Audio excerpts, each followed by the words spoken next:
Վերջին օրերին աշխարհը փոթորկուն է։ Սոցիալական ու քաղաքական խնդիրները մարդկանց դրդում են փողոցային պայքարի։ Ոմանք պահանջում են խաղաղ, ոմանք էլ բողոքում են թեժ գրքերով։ Ինդոնեզիայի Մալանգ քաղաքում դաժան բախումներ են։ Ցուցարարները բենզինով պայթուցիկներ եւ ճայթուցիկներ են նետել ոստիկանների ուղղությամբ։ Հետո հրդեհել տարածաշրջանային ներկայացուցիչների պալատի շրջակայքը։ Պատճառը Ինդոնեզիայի խորհրդարանի օրենսդրական փոփոխությունն է, որը թույլատրում է զինվորական սպաներին պաշտոններ զբաղեցնել կառավարությունում, առանց նախապես թոշակի անցնելու կամ հրաժարական տալու։ Հյուսիսային Մակեդոնիայի մայրաքաղաք Սկոպիեում մարտիկ երթով գնացել են կառավարության շենք։ Բղավոցներով եւ սուր քննադատական պաստառներով իշխանությանը մեղադրել են կոռուպցիայի, անփութության եւ անվտանգության կանոններին չհետևելու համար։ Մարտի 16-ին Կոչանի քաղաքի Պուլս գիշերային ակումբում բռնկված ողբերգական հրդեհը 59 մարդու կյանք էր խլել եւ ծանր այրվածքներ հասցրել ավելի քան 150 մարդու։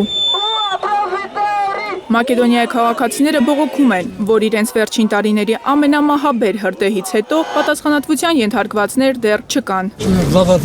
Իշխանությունը պետք է հետաքննի եւ գտնի մեղավորին։ Կարծում եմ այս դեպքը ապացուցում է, որ ամենուրեք անտերություն է։ Ցավոք կատարվածը մեծ ողբերգություն է։ Բազմաթիվ երիտասարդների եմ տեսնում, հիանում եմ նրանց ուժով եւ կամքով, որ դուրս են ելել իրենց սերնդակիցների համար։ Հուսով եմ իշխանության դատարկ խոսքերն ու անորոշ հայտարարությունները շուտով կավարտվեն։ Բրյուսելում ազգային երթ է, ընդդեմ դաշնային կառավարության։ Բելգիայի կառավարությունը ներկայանում է երբևէ եղած ամենախիստ միգրացիոն քաղաքականությամբ։ Եթե արդեն ապօրինի զարտուղով Բելգիայում եք, ապա ոստիկանությունը կարող է ձերբակալել, կալանավորել եւ արտաքսել ձեզ։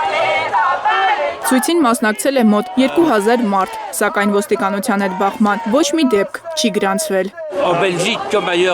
Ինչպես Բելգիայում, այնպես էլ եվրոպական այլ երկրներում կառավարությունները դառնում են ավելի ու ավելի դաժան, ավելի ու ավելի ավտորիտար, ավելի ու ավելի ռեպրեսիվ։ Կառավարությունը պատրաստվում է ծայրահեղ բռնի միջոցներ կիրառել ներգաղթյալների դեմ։ Սա բնորոշ չէ ժողովրդավարությանը։ Ամստերդամի փողոցներն էլ լի են ցուցարարներով, որոնք դժգոհում են Նիդերլանդների ամենադաժան հակամիգրացիոն միջոցներից։ Դեկտեմբերին Նիդերլանդները ժամանակավորապես 6 ամսով վերականգնել է իր սահմանային ստուգումները Բելգիայի եւ Գերմանիայի հետ ներքին Շենգենյան սահմաններում անկանոն միգրացիայի եւ մարդկանց թրաֆիքինգի դեմ պայքարելու նպատակով։ Ցուցարարների խոսքով նման օրենքները բնորոշ են միայն ֆաշիստական կարգերին։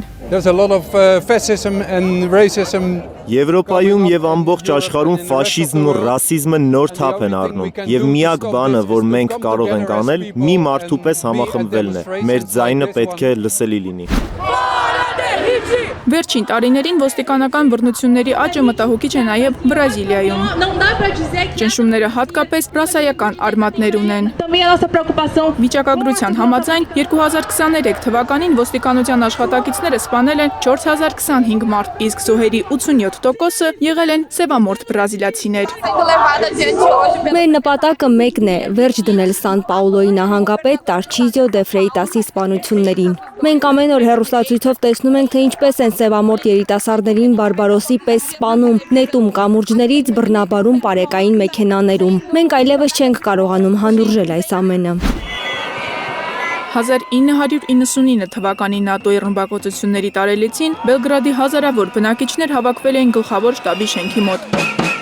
Ցուցարարները բողոքել են նաև, որ Սերբիայի կառավարությունը ցանկանում է 1999-ին ռմբակոծված գլխավոր շտաբի եւ այլ շենքերի տարածքներ ԱՄՆ նախագահ Դոնալդ Թրամփի անվանն առնչվող ընկերություններին փոխանցել։ Ես եկել եմ այստեղ պաշտպանելու գլխավոր շտաբը, քանի որ դա Բելգրադի ամենակարևոր հուշարձաններից է։ Եվ այն, ինչ այս կառավարությունը նախատեսում է անել այս շենքի հետ, ուղղակի անընդունելի է։ Ամբողջ Սերբիան պատրաստ է պաշտպանել այս շենքը։ Այս խռովությունները փաստում են, որ ժողովրդավարության հիմքում նաև անհնազանդությունն է եւ ընդգծված վերաբերմունքը իշխանությունների ու կարգերի դեմ։